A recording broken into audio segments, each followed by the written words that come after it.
In a world that is literally training us to constantly change and evolve in order to be effective, we have to question, does everything constantly change? And today's episode is actually going to feel like a breath of fresh air if you are someone who is exhausted from having to constantly learn and implement new strategies.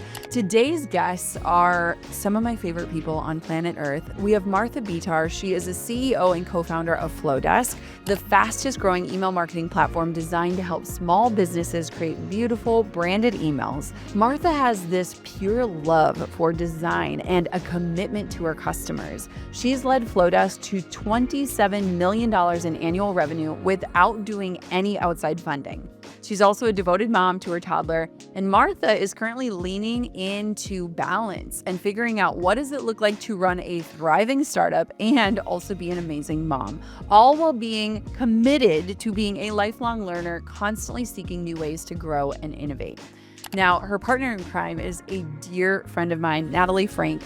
She is an author, a community builder, a neuroscience nerd, and a mama bear for small business owners. She is the head of community at Flowdesk and a USA Today bestselling author of a book called Gutsy, which I love. And she leads tens of thousands of small business owners while fostering a spirit of community over competition around the world. Now, Martha and Natalie are going to join me in this discussion where we spill the beans about what's working for email marketing in 2024, the topics and trends we should stay attuned to, tricks to increase conversions, why you truly need a list today, and what we need to be paying attention to. Trust me when I tell you this episode is jam-packed with information that you can literally take action on today. So definitely grab a pen and paper, get ready to take notes. Now, before we dive in, I want to share with you my free email list building challenge that helps you start, serve, and grow your email list absolutely free so that you can get your message in front of the right people at the right time. My email list is the number one way that I drive profits in my business, and I want to help you and show you how to build your own list that you can eventually launch to. And so join me as your personal guide for 5 days of free training. Head to listbuildchallenge.com and you will join me inside where I literally teach you the strategy and then Flowdesk teaches you how to implement that strategy. I'm talking about like 10 to 20 minutes a day. And at the end of 5 days, you can have a list with active subscribers on it that you can show up and serve. And today's training is definitely going to get you fired up about email marketing, but join me inside of that challenge so I can literally take your hand and help you implement all the things that we are talking about with the help of Flowdesk. So go to listbuildchallenge.com. That's listbuildchallenge.com. Join us inside of the challenge. We will walk you through this and everything that we talk about. It's going to be amazing. And without further ado, Martha and Natalie, welcome back to the Goal Digger Podcast. I am so excited about this episode because I am with two of my favorite women on the planet. And I do not say that ever, so you know that it's true. I secretly just want to have a girl chat, but I also want to make this so valuable for our listeners. And when my team and I were thinking about this conversation, we were thinking about the world of email marketing. And obviously, I'm immersed in it. I've been talking about it for 7 years. I've been building my list for 10 years. I think it's the number one thing that every person should be doing, regardless of what type of business you're in. But I also wanted to go to the source. And so, Martha and Natalie, welcome to the Gold Digger Podcast.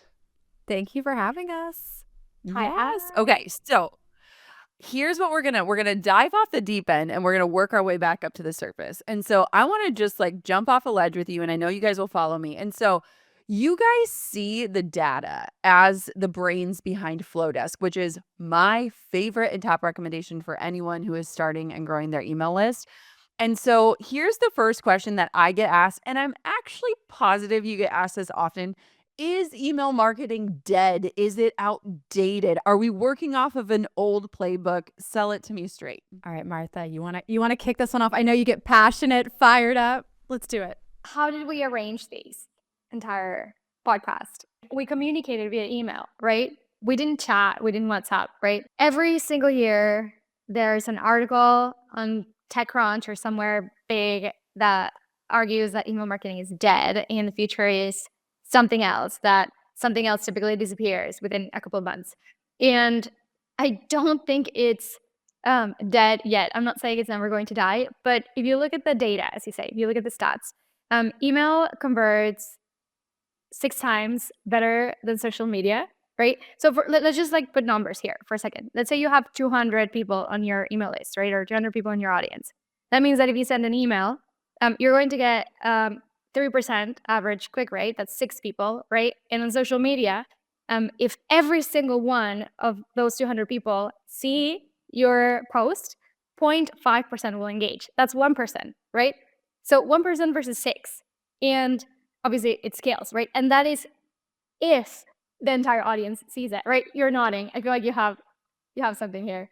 No, I mean, that if is so outlandish in a world where like 3 to 5% of our audience sees, maybe 10 if we're lucky. So we're talking about like 20 people most out of those 200 even see it. And the second thing you said is that point whatever percentage engage, and engagement doesn't actually mean a result, right? A like and a comment doesn't usually like connect to an actual result. So I'm just like, I just want to drive this home because this is so important. Exactly. It does not mean a click, right? And the click does mean they're actually converting to wherever it goes next. Now, if you look at the math, 200 people, that's 1% on social media, right?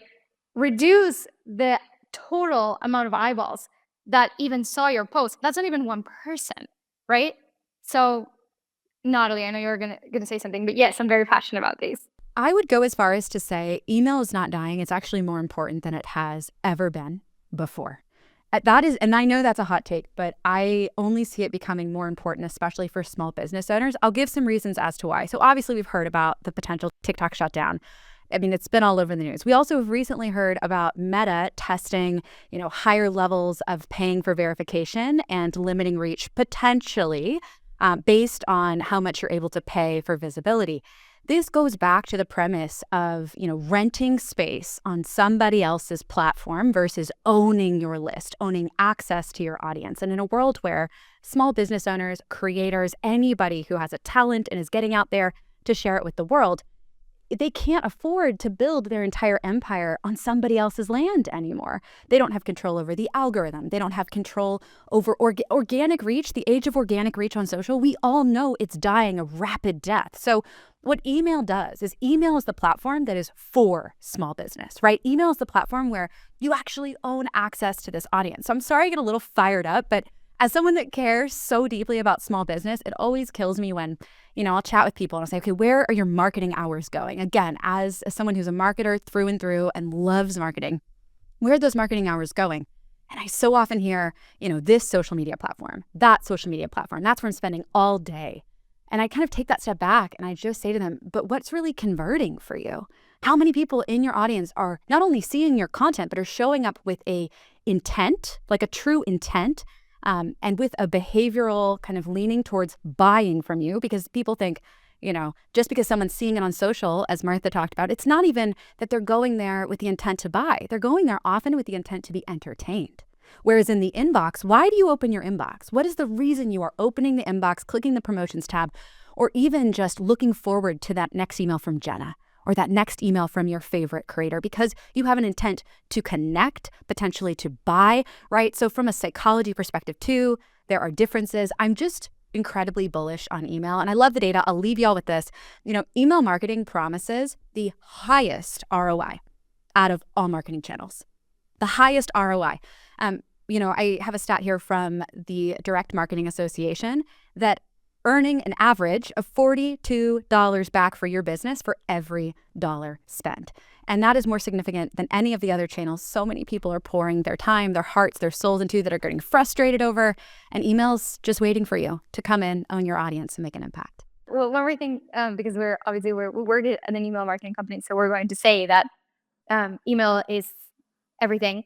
But if you think about the audience that you're emailing, millennials are even more bullish than the past generation on email. And then when you look at Gen Z, they're even more bullish on email than millennials, right? So the audience that you're contacting actually wants to hear from you in an email. They feel like it's a more special, more private connection. They want to see the human you, the behind the scenes you. And a lot of people are actually concerned about landing in that promotions tab. But readers want you to land in that promotions tab because and back to what Natalie was saying about the intent, they have a very different brain when they go and explore the promotions tab. It's not a get shit done mode. It's a, oh, let me read these. Let me sit with these. Let me click. Let me engage. And that's actually really positive. I am obsessed with all of this. I couldn't agree with all of it. I also think it's important that as the creator, so we're talking about the people consuming the email content, but as the creator, you are in a much different position in communicating to your email list in so many different ways, right? So we all know that to get on an email list, somebody has to opt in. So they are literally raising their hand and saying, yes, I want this, or I'm curious about this, or tell me more.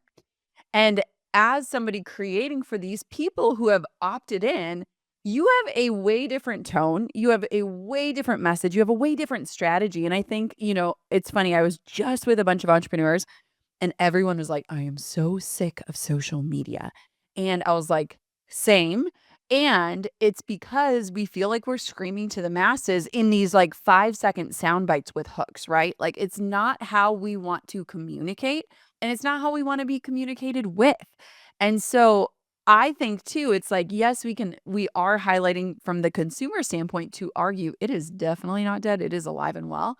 But also from the burned out creator standpoint, oh, it can shift everything. My next question is this. We all know that email marketing is constantly evolving. So let's talk about like current day strategies, right? It's easy for me to talk about the things I did 10 years ago to get my list up and running and how it astronomically impacted my income.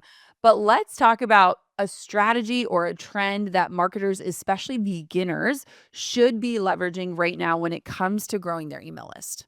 I am going to parentheses this real quick by saying something, and then Natalie can answer this question very well.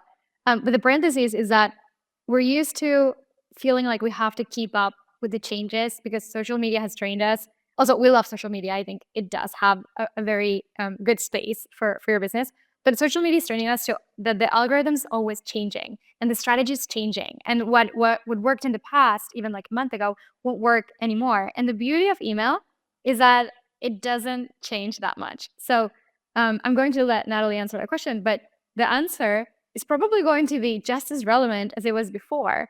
I think what changes is what people are looking for, which is more of a authentic human connection.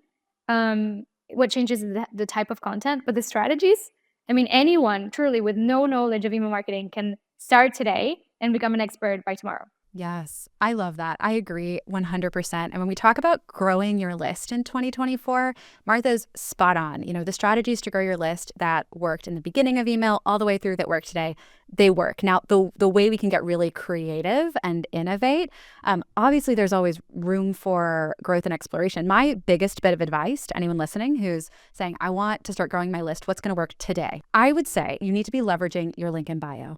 This is the number one thing today that I see most people not doing. That's a huge mistake. So think of your link in bio like your most viewed top of funnel real estate. This is the place where, people who do discover you on those social platforms, they come to kind of engage further. And so many people just have a little curated list of links. And it breaks my heart every time I see it. Even if the links are CTAs to downloadables, CTAs to lead magnets. You shouldn't have to require necessarily a click to an external site to immediately capture that email contact info. So I'm a big believer. First thing you can do 2024 right now to change your list growth strategy would be to leverage your link in bio. Make sure that you have an offer right at the top above the fold, right at the top of their visual field when they click in, offering them something of value in exchange for their email and their contact information. This was something for me that I personally wrote off for a very long time. And it really wasn't until Flowdesk came out with the link in bio form, like the ability for me to build my link in bio in Flowdesk when I made the switch. And Martha's like, Nat, you got to try it. And I hadn't joined the company yet at the time. She's like, you got to try it, test it out for us. Tell us what you think. And I thought it was beautiful and I loved creating it. And that at first is what I enjoyed most, but it wasn't until a week later when I messaged Martha again and I said, okay, my list is growing like crazy. Like what did you do on this form? Like my list is suddenly exploding. And it was just the realization that I had been missing that opportunity all along. So would highly, highly call that out. Clarify. So people would just have one link in their bio and then it would lead them to the link in bio page that Flowdesk has, and it would have the opt-ins waiting for them and all the other information, and it really reduces friction for the user. It does. And it still includes the links. So that's the thing. You're not giving up that beautifully curated list of links, right? We need access to move them to other places. But what I'm saying is make sure that you're not missing out on the opportunity to get their email first and foremost, because again, people are looking at for 0.5 seconds, 1 second at your link in bio, and they're making a snap judgment. It's why so many experts say, keep it really simple. You never know how long you're going to have their attention. So if you have 20 links, they're just going to click away. They're not even going to read those 20 links. But if you have one strong opt-in with a very, very clear call to action right at the top, the likelihood of conversion increases significantly. And then, you include your links below, obviously, if that wasn't what someone was looking for. So you give them other alternative ways to engage with you. But I think you can have the best of both worlds, convert them to your list, and continue to grow it. Oh, okay. I feel like I'm making that mistake right now. I need to go tidy things up. Okay. The next question, and this I get asked all the time. And so I need people to hear it not from me. It's like when your partner in your life tells you something and you don't hear it, but then your best friend says it and you're like, oh, that's mind blowing. So here's my question. How do people grow their email list if they don't have massive social media followings? What do we do? Is it possible? Because I think it's a clear path of get people off of the platforms and onto your list. But what if you don't have a lot of people on the platforms in the first place? So you have to think of your own experience with other people's list and start there, right? So you connect with people that first you connect with people, right? Not with the company, not with the brand, right? So remember that there's a human at the other side of the list. And then think, what would that human want in exchange for giving me their email? Because that email is very valuable, right? They're not following you on social media where it may or may not see your posts. Like when you send someone an email, that email lands from their inbox. They're getting your content, right? And that inbox is very curated, right? So you're coming into their house in a way. So the first thing to do is create something of value, and that is called a lead magnet. And it could be anything from a digital download, your top 5 tips. A really good hack to figure out what your lead magnet should be is to gather the top questions that your clients are asking you and then convert that into a download.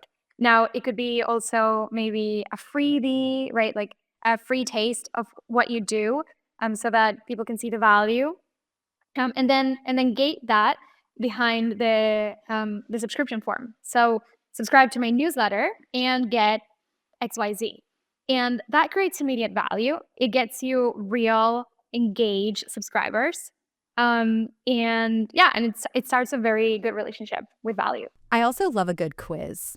I am a fan of a very good quiz. Yes, I know, Jenna, you have some amazing quizzes, the What's Your Secret Sauce quiz that you guys have. When you launched your book, I loved the Who Are You Really quiz. And so for anyone who, maybe you've tried lead magnets, maybe you feel like, you want to try something new outside of what we've already covered, I would say next step for you, I would encourage you to check out a quiz. Flowdesk integrates directly with Interact. It's a quiz software, makes it really easy to create that quiz. And I found them to be one of the most successful ways to collect email addresses and grow your list. And they also, as a side note, provide you with insight about your audience. So it's a major win-win, right? You're capturing the contact info. You're also learning about your audience. But I do just want to highlight again what Martha said. The rule of thumb here, the key point to take away above any kind of tactic, right, at the end of the day is just show up with value.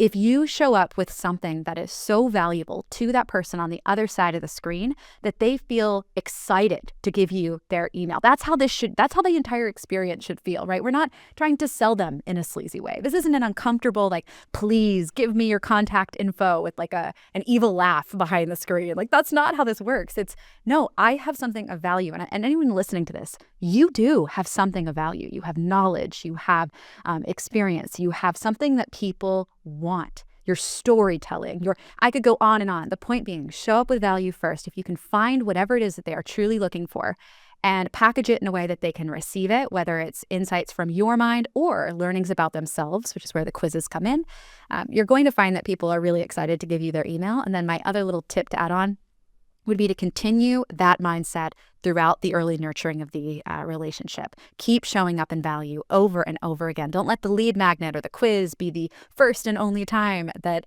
you are giving them something very special, right? Build that into the welcome sequence, continue that process, so that in the end, you're going to have this incredibly passionate group of email subscribers. And it doesn't need to be this massive vanity metric of tens of thousands of followers to make a huge impact on your business. 100 email subscribers that want to hear from you will fuel your business far more than 1,000 on social media who never see your content. I guarantee you that right now. Yes.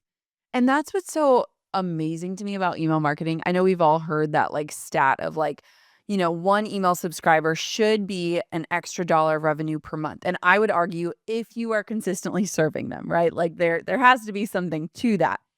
But I think what's so beautiful is like if a listener was just to imagine what an extra $100 would look like for them each month, or what an extra $1,000 would look like, it really gamifies email list building in a beautiful way of like, how can I add value in such a way that people are excited to give me their email address? How can I show up and serve in a beautiful way?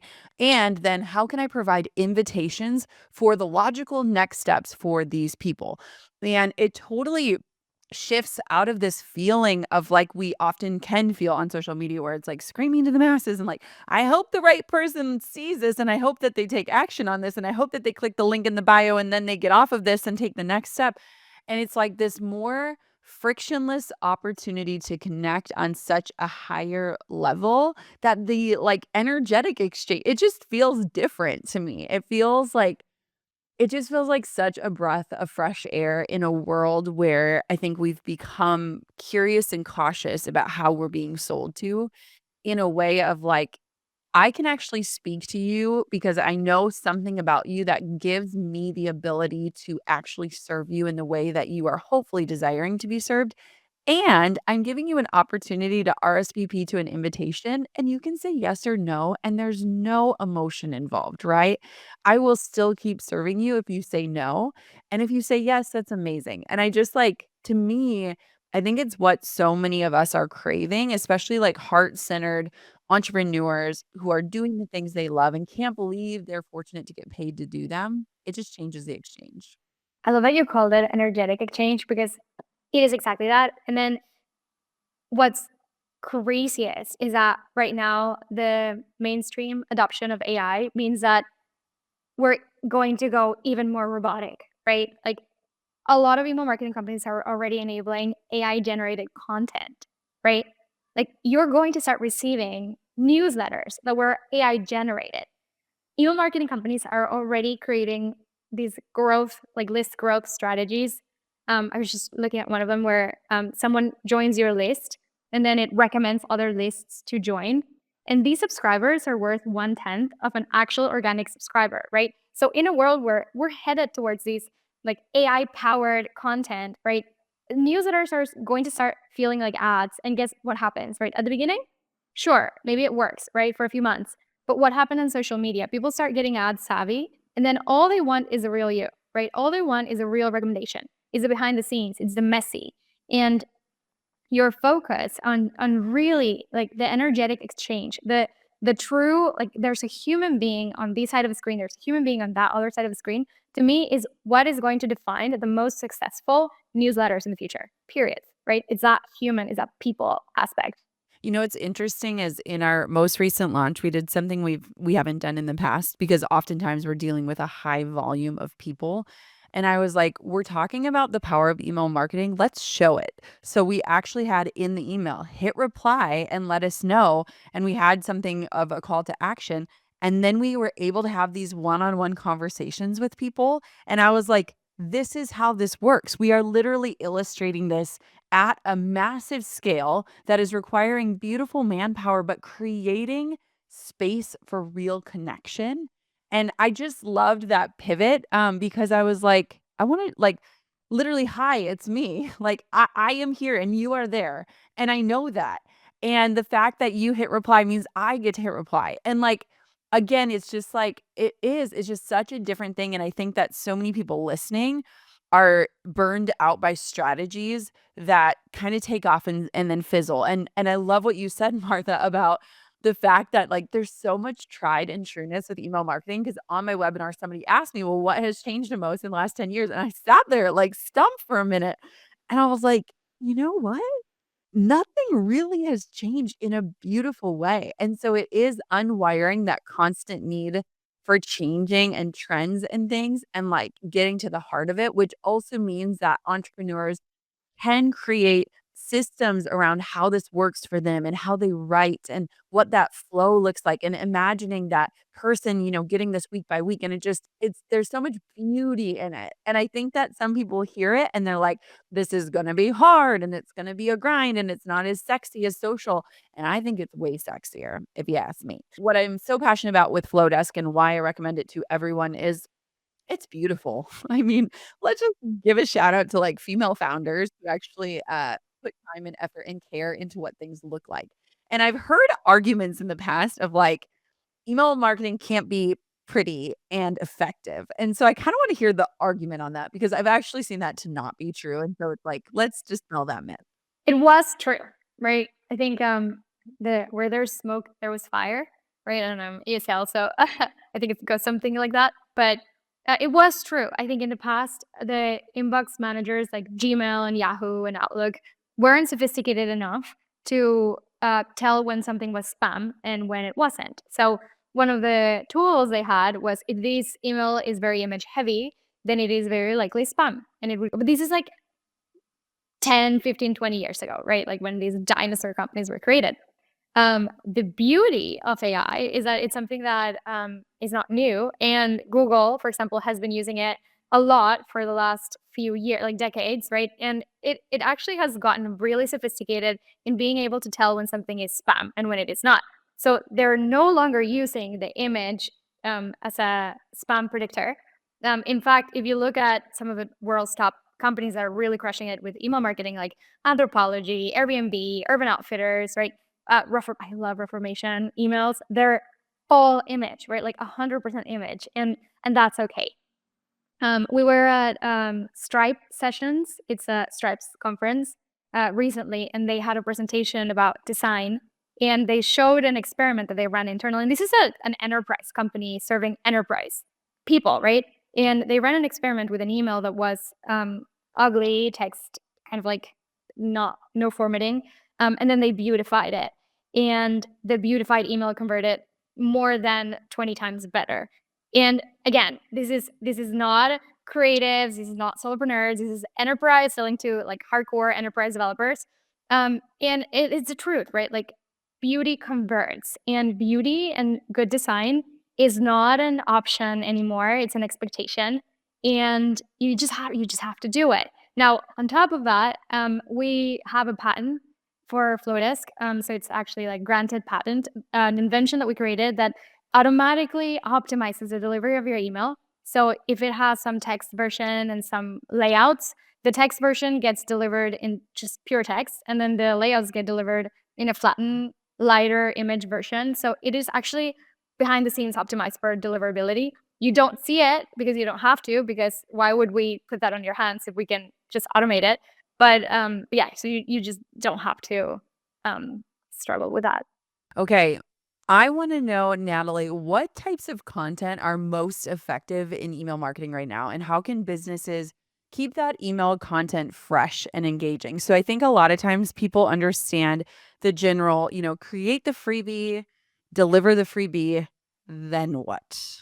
Yes. Okay. I love this question. And first and foremost, I just want to say good content is not what we say good content is. It's what your audience says good content is. So that's where I actually want everyone to start. I want you to start by really getting to know your audience and understand what they are excited to hear from you week over week. There are a multitude of ways to do this. Obviously, you can run surveys. You can encourage replies. I love, Jenna, that you did that with your most recent launch. I saw that. I watched the webinar. You killed it. It was so good. Like, that's a great way to get that qualitative feedback. And once you've done that, then you can, especially right now, things I'm seeing, then you can do a couple of things to really enhance the content that you provide. So one is exclusivity. I think there is magic in a world where so often it feels like everyone has access to everyone 24 hours a day on things like social, to actually take your list and remind them that they are a true part of your community, right? Make it exclusive. Provide content, value, and insider insights only to them. Make that clear that it's only for them. You can also use that email list and use the content in it to give early access to things. So early access to flash sales, opportunities to work with you, giveaways for one-on-one sessions or small group sessions. I've seen that done to learn even more about the audience when you're crafting something like a course or an offering for your business. The second thing, and I will probably encourage this until my last breath, is content that engages in authentic storytelling. Martha already said this, so I'm just going to highlight it once again. People really want to know you, the real you. My highest performing email I've ever sent had a subject line that was face planting in an airport. I've never had more people open an email than that email. And it was just a story of me trying to be cute in a new pair of boots, which highly do not recommend wearing a brand new pair of slippery soled boots in an airport when you're running late from one flight to another. And I'm running through the Indianapolis airport. I slip, I fall flat on my face, sprawled out on the floor. And the learning from it was nobody even paid attention. Nobody looked. Nobody even stopped to help me. It was so mortifying. And yet I popped my head up like a turtle on this, overly shiny floor, and no one's even paying attention. And I wove it into a story for my business community about so often we're afraid to fail and make mistakes and do it in a miserable public way, and yet I guarantee no one's watching you as closely as you think. But that story, that real moment of genuine human nature, tripping in an airport looking like a fool, like that's the story. People, it's maybe been 6 years now, 5-6 years now since I wrote that email, people still bring it up to me. My point is authentic storytelling tied to value will always have a place in good content. And then the last thing I will say is that your audience is really busy. So number 3 is curate for them. Curated value is so important in this day and age. I've seen lists like the Skim, Morning Brew. The thing that they are doing is really just curating the day's news or the business news in a way that makes it very digestible and easy to read. And so if you're not a long form content person, if that's not where you shine, if the storytelling doesn't need to go on for 3 paragraphs, that's okay too. You can provide value and content that people are going to love by curating, the outfits of the week, for creators especially, right? The products you're loving, the natural items you've brought into your skincare routine that have changed the game, whatever it is that you create for your audience in terms of value. If you curate it and you deliver it in a way that is beautiful, like I love, Martha, that you touched on that, but beautiful and just really easy to digest, that in and of itself is value too. So much amen to that. And it's so interesting to me where people are like, well, I don't know what I'd say. And then you're like, well, are you creating content on other platforms? Yes. Do you have a podcast or a YouTube channel or a blog or anything? Like, your email can help get people to those things, right? So it's like giving an extra shelf life to stuff you're creating. And I also love the exclusive thing. If you haven't noticed, everywhere there are subscription services popping up where people are literally paying to get exclusive content, whether it's on Substack, whether it's a broadcast channel, whether it is like extra ad-free premium content on podcasts. And so if you think about it, if somebody would be willing to pay $5 a month to get exclusive content and you're giving it for free, and you're literally just serving your list with something that not everyone else is getting, you are providing massive value that people will be so excited, and an opportunity for you to have a way to grow your list. One of my friends, Danielle Canty, she was a co-founder of Boss Babe. She just did this yesterday where she was like, I'm sending out an email about the 5 things that I wish I would have done differently at the beginning of my career. It is only going out to my email. Tap here to subscribe before I send it. And I was like, she didn't even have to create a freebie. She was already going to send that email, and just giving that opt-in gets people excited to get that email and the emails that follow. And so it's like, I think sometimes our brains like to overcomplicate things to add more chaos and confusion to something that is actually rather quite simple. And so I think that can be really powerful. Okay, so what trends or patterns have you noticed so far this year that are working to get people to take action in the email? So we've talked about how to grow, but what trends or patterns or tips do you guys have for getting people from the email to the sales page or to the offer page or to book the call or to buy the product? What are you seeing? Before we even go to the content of the email itself, one thing I will say that is increasing conversions across the board, and something I just want to encourage people to do more often, is increase the frequency of when they're sending emails. So earlier this year, we released our Small Business Trends Report, which was essentially kind of a data dive that we did behind the scenes. We looked at, every email sent across our platform, or most of them, I should say, in 2023 in an aggregated and anonymized way. It was, over 6 billion, maybe almost 7 billion emails in 2023. And what we found is that 63% of, members that we have are emailing their list less than once a month. And so I want to call this out first and foremost and say, if you are not part of that 63%, if you are someone that is emailing at least once a month, I'm a big fan of a bi-weekly if you have in your, if you have the bandwidth to do it, but monthly is also amazing as well. This is a great just first step. If you want people taking action in those emails, they have to hear from you. I know it sounds so simple and it's common sense, but you have to be showing up consistently and repeatedly. Think of it like, you meet somebody for the first time, you shake hands, and if you never hear from them again, are you ever going to take action if you walk by in the street and they say, hey, I want to tell you about this amazing thing that I'm working on? You're like, do I know you? I don't remember. Have we met? Versus, there's a little coffee shop down the street that I go to almost every morning with my husband and our kids. And we run into the same neighbors every single day. And we have little conversations. If any one of them, and actually last weekend, the gentleman who works at the coffee shop is raising money for the food bank. He's selling t-shirts with our neighborhood name on them. And I saw him chatting with someone else about it. I bought 3 shirts. He didn't even sell it to me. I felt this need to be, giving in reciprocity to someone who I've come to really value. And that's the first thing that you need to do. Increase the frequency, start engaging with your list. I encourage monthly to bi-weekly to weekly if you can. If you actually can do weekly or more, great. I know for a lot of folks that's really overwhelming. So start with just committing to once a month. That's my first recommendation. But then we get to the content of the email. And I'm gonna give you some quick, really clear principles that we have seen, and as a marketer that I have seen work exceptionally well. And the first is simple, but important, and you would be surprised how many times this is not the case.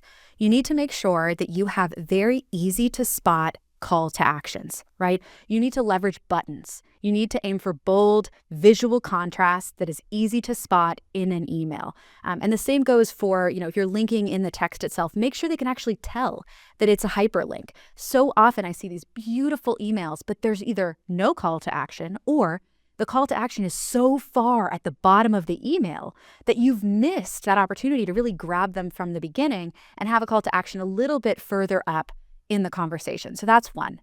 Second thing I'll say is leverage your psychological sales principles of urgency and FOMO, right? We have a countdown timer. We just launched it a few months ago. It's built right into the emails that you can send. Take advantage of the fact that, if you are trying to get people to a sale that you're offering or something exclusive, specifically when we're actually going to make the sale, make sure that you're giving them a reason to do it now, because what can happen is they might have all the best intent in the world and actually want to attend your webinar, want to take advantage of that sale, but they don't feel that extra little nudge to do it now. So when you can do something that encourages urgency or creates a little bit of a feeling of, this isn't going to be around forever, you can create kind of that behavior to take action a little bit more quickly. And then that also helps them from missing out, because we've all been in a scenario where we see an email, somebody's offering something amazing, and then, I think about my kids, like the kid starts crying. I'm like, oh no, I gotta run over and take care of Huey, and my attention is gone. But sometimes when someone just says, oh, it's through the next 24 hours, 48 hours only, I do remember to go back and take action, or if not distracted, I'm able to take action right away. So whether it's making sure you have clarity in your calls to action, urgency, creating that little bit of FOMO, obviously in an authentic way. We don't want to be, inauthentic in our marketing in any way, but just reminding them, hey, I don't want you to miss out. I know this is a value. I know this is going to make an impact in your life. Definitely, include that and include it early in the email and often. One thing I want to add to this, because I am obsessed, Natalie, is that we pay a lot of money for data assessment in our company. And all of the things you just said are what we pay thousands of dollars to hear. And so the top 3 optimizations that people can make are subject lines. So making them super clear. I think oftentimes we try to get fluffy or super creative. And we found that the more clear we can be in the subject line, the more people will open it. The second thing is exactly what Natalie said, getting the links super obvious and above the fold. And so sometimes when I write copy, I, tell the story first and get to the point, blah, blah, blah. And then I literally have to like flip the email on its head and be like, okay, what is the most important thing they need to know first to make a decision? And then how can I just affirm that decision as they continue to read? And so we've literally just had to go through emails that have converted well, but could convert better and just rejig and rework them. So I still write in the way that I write, but then I like optimize. And then the third thing is consistency in links. And we realize like sometimes we do a pink link, sometimes we do a red one, sometimes the hyperlink is blue. And it was like you want to train people on the best way to take action with you and to just get comfortable. So even if they're not clicking a link in one email, but then they see it in the next, it's just very clear of like, this is what a link looks like from Jenna. And so all of us creatives are like cringing of like, oh, dang it. We've got to like rein it in a little bit, but rein it in the optimizing ways and then like let the glitter fly in all the other places. And so those are the things we pay lots of money to learn. And now you have them all. And we are just like keeping it clear, I think is the best thing. Where it's like a lot of times we can add in unnecessary fluff, which can just create more friction for somebody in their experience. So I love what you said. Okay. One of my final questions is looking ahead. I want to know your predictions. Like, I want us a year from now, 2 years from now. Natalie, you were one of my first episodes on this podcast. So 7 years from now, to come back and let's say we had a stinking crystal ball on email marketing. And so each of you, I'll start with you first, Martha. What are some of your predictions for the future of email marketing? And like, what do you maybe see changing or in the landscape shifting? I think the first one is a split. I think we had a split of email marketing with content focused email marketing and data focused. So just automations for automation's sake versus newsletter, like fresh content. I think the next split is going to be AI generated content versus AI behind the scenes. We're the second type because AI generated content, I think a lot of the newsletters you're going to get are going to start sounding the same. You're going to start reading a lot of like GPT sentences here and there that sound awkward, and you're like, oh my god, like this person started to sound different, and then they're all kind of like blending together. Versus people who are definitely using AI, but more to power insights, to make better recommendations on how to clean your list. What are some of the top automations that you might be missing? And then are bringing their person forward, right? And are doubling down on that human connection aspect. That would be my top prediction. I can't beat that. I think that is such a spot on prediction, and I would be willing to bet so much on it coming true. But here are some of the things. I'll have fun with this one. 7 years from now, some fun things that I'd love to see. So I would love to see, Gmail, Yahoo, platforms like that. And I think they may become even better at helping to handle things, yes, like spam, but also categorization. I've noticed even recently that Google or Gmail specifically is starting to pre-populate images that are featured in emails that are being sent. So my Sephora email, when I opened it, when I opened my inbox, actually showed me a tiny highlight of the image in the Sephora email. What does that tell me? It tells me that, we're not the only ones who acknowledge that in order to grab someone's attention and to keep them engaged, they're going to want to see something beautiful and visual. So with my crystal ball, I actually believe that visual, beautiful emails will become far more important, that people will acknowledge that having a gorgeous brand that they're investing time and money and energy into can't then, lead into ugly emails. Like that cannot be the future of marketing. You have to have brand consistency across the board. And Gmail, Yahoo, platforms like those in which we actually read our emails and digest are going to actually adapt to become more friendly to the types of content that people want to be engaging with. Because what I believe as well is that, they're in competition with social media in a very strange way. They want people's attention. They want people engaging in the inbox just in the same way that we do as creators. So they're going to take advantage of, leaning into the things that will keep people excited to open their inbox. I imagine it'll be more visual. I imagine it will be tailoring and personalizing and enabling the actual recipient of emails to have more control over their inbox and what they see and when they see it and how it's organized.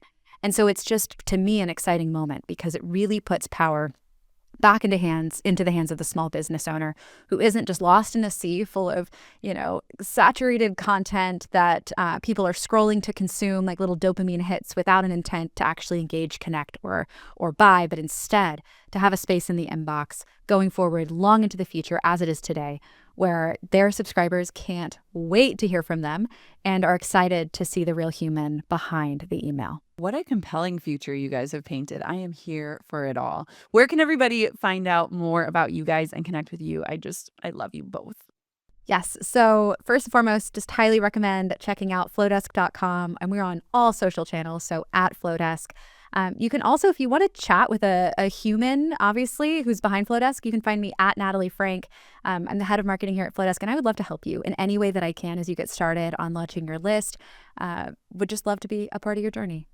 Natalie mentioned the social form or link in bio as one of the top ways that she'd recommend growing the list. And actually, anyone listening can get that for free by following your link.